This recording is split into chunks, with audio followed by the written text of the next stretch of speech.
warahmatullahi wabarakatuh. Setelah pengajian ada mudzakarah dengan sesama sahabat. Silakan apa yang mau ditanyakan? Didekatkan ya? Ya, pertanyaannya pelan-pelan saja, apa yang mau ditanyakan?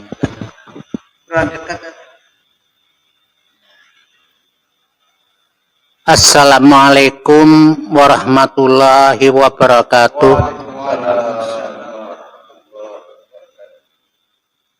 Tentang penjelasan Kiai ini saya mau bertanya, tapi pertanyaan ini mungkin ada agak kurang sesuai dengan apa yang dikatakan Kiai tadi. Maka untuk ini nantinya kan mohon kira-kira penjelasannya yang lebih lengkap lagi. Di sini saya pernah mendengar percakapan antara malaikat munkar dan nakir di dalam kubur kepada si mayat. Jadi pertanyaannya itu, siapa Tuhanmu? Ini pertanyaannya. Siapa Tuhanmu? Tapi penjawabannya pun kalau Tuhan dijawabkan Tuhan itu Allah, itu kan nama. Nah, begitu.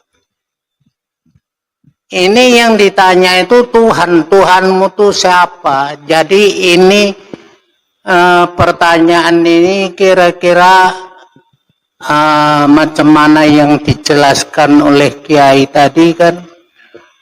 Termasuk kunci berangkas tadi sudah dibuka, cuman keterangan-keterangan yang di dalamnya itu rasanya belum lagi mendalam kepada hamba-hamba kami yang hadir ini.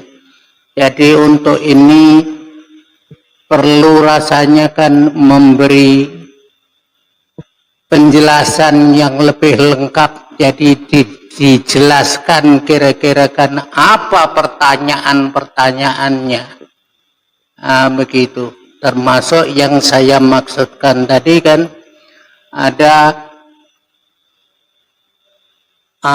malaikat tadi ada menanya kepada mayat di kubur, mengatakan siapa Tuhanmu? Nah, jadi kalaulah dijawabkan Allah itu kan nama, jadi belum tepat. Untuk ini saya kembalikan kepada Kiai.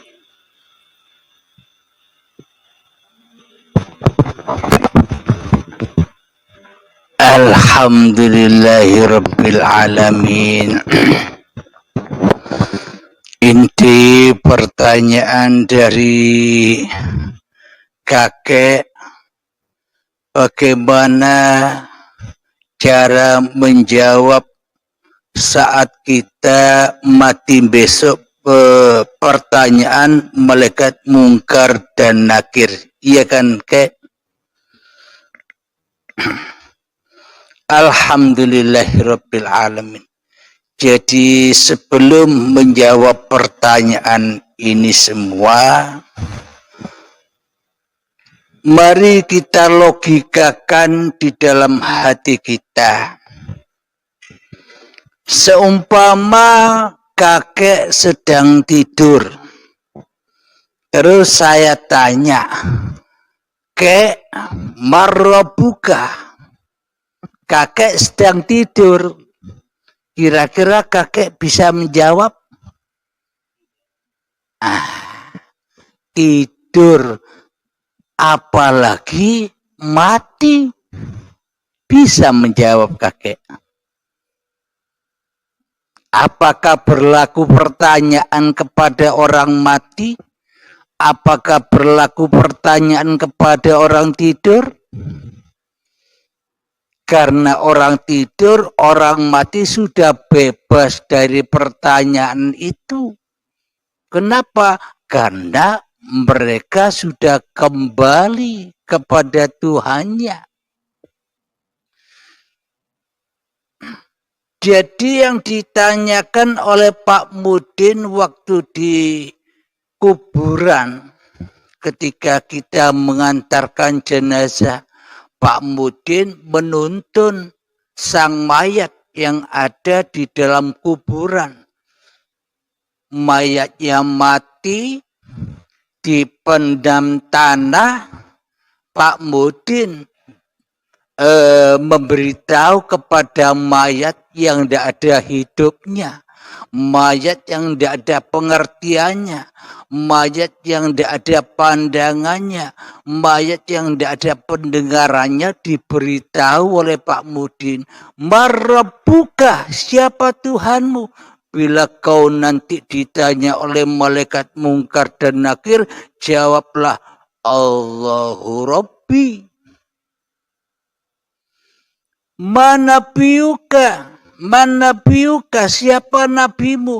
Nanti kalau ditanya siapa nabimu, bilang, jawablah, Muhammad nabiku. Jadi itu jawabannya kalau ada malaikat mungkar dan nakir. Apakah orang yang mati bisa menjawab? Tidur saja tidak bisa menjawab, ya kan, Mbak? Nah, maknanya siapa sih ahli kubur itu? Siapa sih mayat-mayat itu? Ahli kubur dan mayat-mayat itu adalah manusia yang belum menemukan kunci berangkasnya. Manusia yang masih terkungkung, terbelenggu dengan hawa nafsunya, itulah mayat-mayat, itulah ahli kubur. Jiwanya dipendam di dalam kuburan, jasad-jasad yang dari tanah itu apa? Jadi yang dituntun itu bukan mayat, tapi orang-orang yang ngantar itu loh, yang diseru, "Wahai manusia yang masih mati hatinya, wahai manusia yang masih keras hatinya melebihi kerasnya batu, bila kau ditanya oleh malaikat mungkar dan nakir, Marabbuka, siapa Tuhanmu? Maka jawablah, Allahu Rabbi." Yang dituntun gedek-gedek saja. Yang dituntun ngakak-ngakak, ngerokok, ngobrol sendiri. Kenapa? Bagaimana mungkin ia bisa menjawab Allahu Rabbi, sementara di dalam hatinya yang dituhankan hawa nafsunya sendiri, ya tidak bisa menjawab. Orang yang masih hidup saja tidak bisa menjawab, apalagi mayat.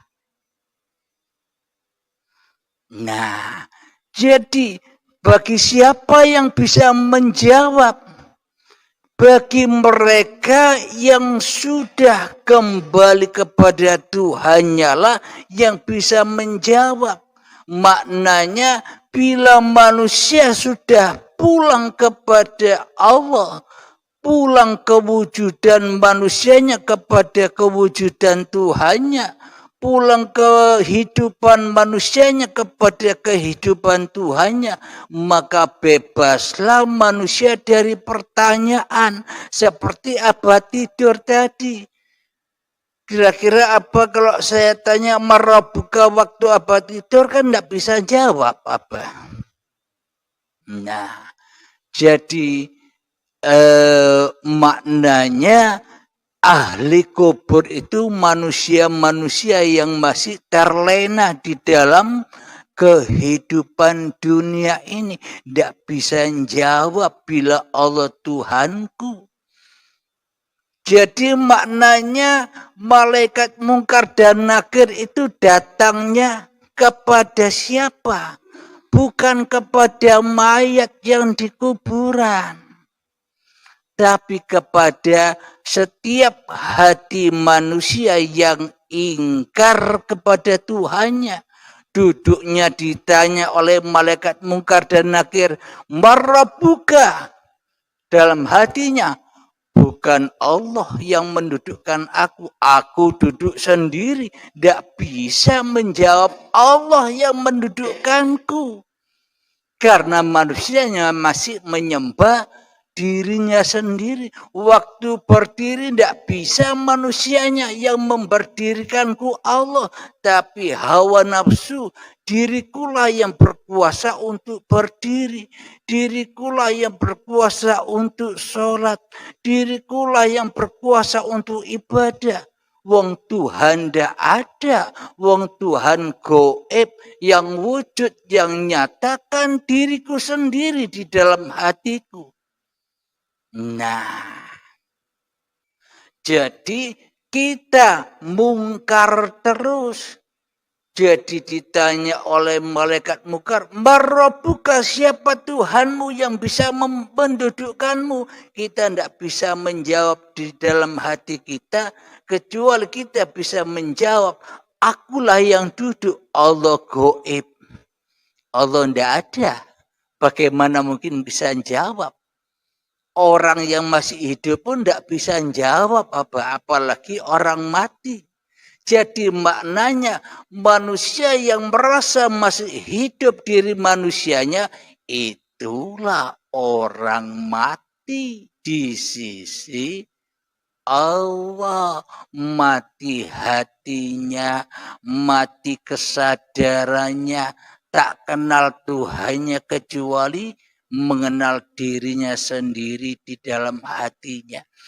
Jadi ketika kita melihat mayat lagi dimakamkan, kita seolah-olah ingin taubat apa?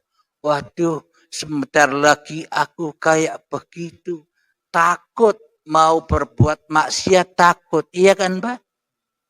Nah, setelah sepulang dari pemakaman, baru 7 jangka dari kuburan kita mungkar lagi. Kita ditanya lagi oleh malaikat mungkar, "Marabbuka, marabbuka, marabbuka." Kita tidak bisa jawab. Karena kita mentuhankan diri kita sendiri, ya kan, Mbak? Nah, itu maknanya. Jadi kalau makna syariatnya ya memang seperti itu. Tapi hakikat yang sebenar-benarnya itu semua kejadian-kejadian hati. Karena Allah tidak memandang rupa dan hartamu, Allah tidak memandang ilmu dan amalmu, Allah tidak memandang nasab-nasab kemuliaan-kemuliaanmu, tapi Allah hanya memandang hatimu.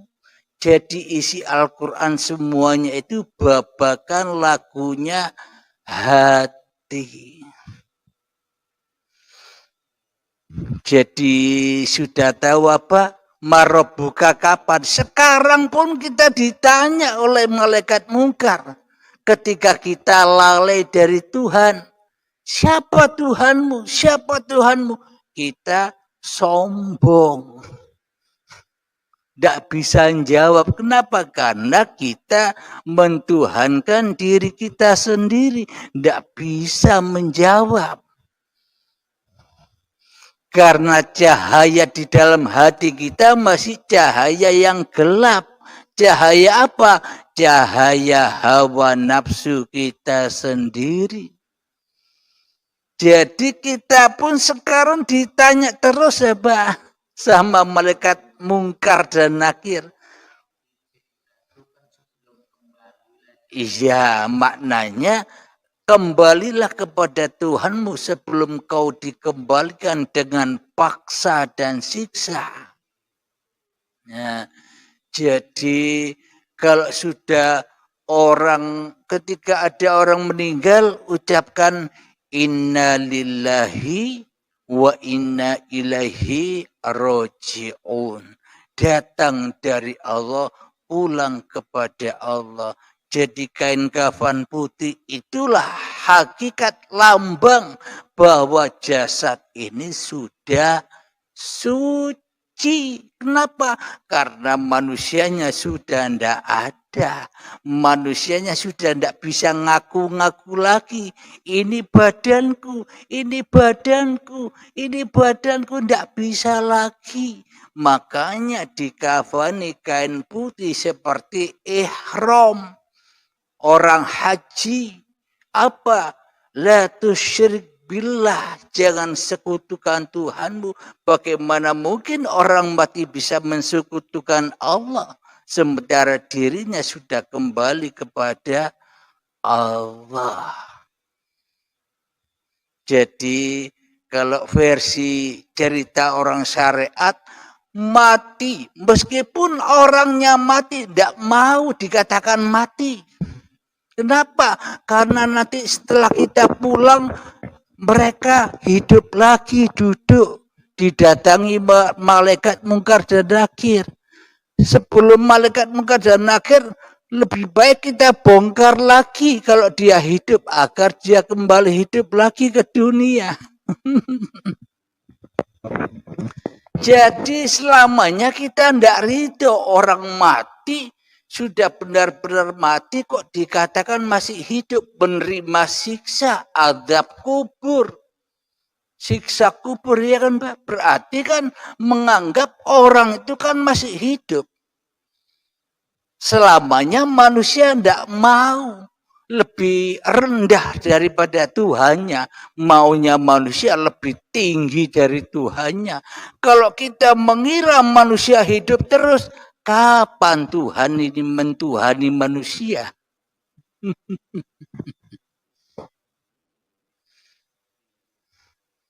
Jadi kita selama ini, baik nanti ketika badan kita mati dan sekarang pun hakikatnya kita mati. Hanya Allah yang hidup. Bila kita sudah bisa membuka brankas itu, nyata kehidupan Allah dengan tiadanya, adamnya diri manusia kita. Jadi sebelum mati sudah husnul khotimah, badannya sudah husnul khotimah. Kenapa? Sudah tidak diakui lagi bahwa badan ini badanku. Ini ciptaan Allah, bukan ciptaanku. Selama ini kan seolah-olah badan ini ciptaanku. Nah, dan seolah-olah badan ini yang bisa syariat sendiri tanpa Tuhan. Maka tidak bisa pulang ke rahmatullah. Selalu linapsi, sholatnya linapsi, ibadahnya linapsi, imannya linapsi, makrifatnya linapsi. Ya tidak bisa pulang-pulang kepada Tuhannya. Bila manusianya tidak mau mati. Nah, selama ini kan kita seolah-olah mayat-mayat itu didudukkan, disiksa di dalamnya. Nah, jadi selama ini angen-angen wae apa. Jadi kenapa? Karena hawa nafsu yang mengartikan cerita itu, ya seolah-olah itu kejadiannya nanti apa. Agar apa? Agar iblis dan setan bisa mengecoh dan menipu kita. Ditipu kita. Ayo perbanyak ibadahmu. Banyakkanlah ilmumu. Setelah banyak ibadahmu, banyak ilmumu, berbanggalah kamu. Akhirnya tambah jatuh martabatnya. Tambah disiksa dengan amalnya sendiri, disiksa dengan ilmunya sendiri. Inilah kesibukan manusia sebelum menemukan berangkasnya. Menemukan kunci berangkasnya. Tapi bila manusia sudah menemukan kunci berangkasnya, menemukan kunci rahasia diri manusianya, maka ia sudah tidak bisa apa-apa lagi, apalagi syariat. Syariatnya maknanya tetap syariat, tapi sudah bukan syariat manusianya lagi di dalam hatinya. Akan tetapi syariatnya uripe Allah. Bila tak ada uripe Allah, orang tidak akan ada badan dan tak akan ada pergerakan badan. Jadi selama ini ketika kita sebelum baiat, ya selalu ditanya marobuka, tidak bisa jawab. Tapi ketika kita sudah ketemu dengan hari kiamat, hari kebangkitan, baru sudah tidak ada pertanyaan lagi. Soalnya para malaikatnya pun sudah mati semua. Israelnya sudah mati semua. Tidak ada yang tanya-tanya lagi. Maka dari itu, bila sudah nyata kewujudan Allah, maka hancur leburlah nama-nama itu semua. Maknanya nama-nama itu hanya apa? Sesebutan saja. Paglarane uripe Allah. Kira-kira jawabannya bisa dipahami apa? Alhamdulillahirabbil alamin. Pemahaman kita kan selama ini kan pemahaman syariat. Jadi naikkan lagi, majukan kembali. Naikkan lagi pemahaman itu agar ketemu dengan yang sebenar-benarnya cerita itu. Agar kita tidak ditipu terus oleh iblis dan setan. Tenang bro, itu kan nanti setelah kau mati. Selama ini kita cari dunia saja. Akhirnya manusia disibukkan dengan amal, dengan ilmunya. Untuk mencari urusan-urusan dunia, kebanggaan dunia, kemuliaan dunia. Nah, berarti bagaimana mungkin Abah bisa jawab Allahu Rabbi bila Abah sudah tidak ada, yang ada hanya Allah. Itu jawabannya. Tidak usah Allahu Rabbi, Allah Tuhanku. Tidak sah kalau manusianya yang jawab. Tapi kalau Tuhannya yang jawab, akulah Tuhan, innani anallah, baru sah. Kenapa? Karena tidak ada yang bertanya lagi. Alhamdulillahirabbil alamin. Ada pertanyaan lagi, wahai sahabat? Yang ada pertanyaan?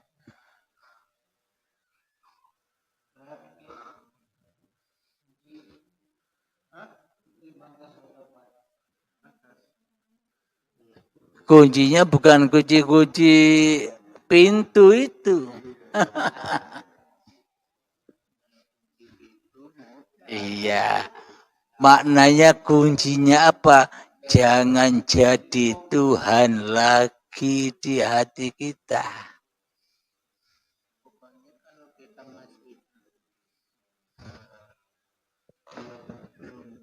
Kembali kan bisa menjawab itu bisa dijelaskan. Iya. Kalau sudah enggak hidup lagi. Nah, apa bisa menjawab?